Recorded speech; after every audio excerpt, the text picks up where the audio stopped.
Well, May is Lyme Disease Awareness Month, when Mainers are urged to use precautions against deer ticks that carry Lyme and other diseases. News Center Maine's Vivian Lee traveled to Freeport, where some folks are shunning synthetic repellents in favor of natural remedies. But here's the big question: can they do the job effectively? Take a look.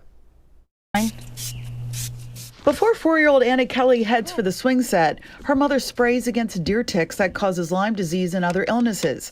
But instead of a synthetic repellent such as DEET, which can be toxic in large doses, especially for children, Sarah Kelly uses a blend she mixes up herself to ward off ticks. I dilute it in witch hazel, and so that kind of is the carrier that gets the oils on their skin. I'll put it on their clothes, I'll spray it on their socks and shoes. Sarah is an independent wellness advocate for doTERRA, a company that sells essential oils.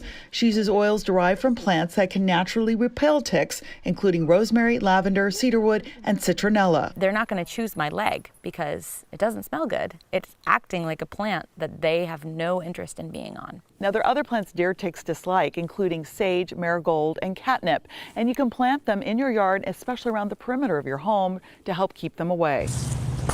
Chuck Lubelchuk is a field biologist with the Maine Medical Center Research Institute. He says some natural repellents can have some effect on deer ticks, but have a much lesser impact on dog ticks, also known as wood ticks. A lemon oil of eucalyptus that you would put on, similar to DEET, that you can put on your clothing or yourself or your skin, that actually works to repel ticks and mosquitoes. But he says there have been few clinical studies to test the effectiveness of essential oils as tick repellents. Because there's not a lot of efficacy data and a lot of testing being done to actually say these things actually do work. Lubelchuk says while DEET repels ticks, permethrin actually kills them.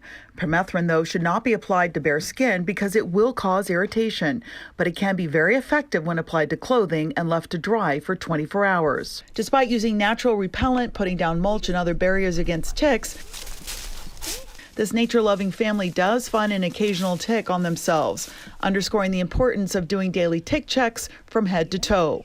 I comb through their hair when they're getting undressed. I check their bodies. They check their own bodies. An important routine this family hopes will keep them protected from tick-borne illness in the long run. In Freeport, Vivian Lee, News Center, Maine. Now, veterinarians advise against using essential oils on cats, and a number of essential oils are also not recommended for dogs. So check first with your veterinarian.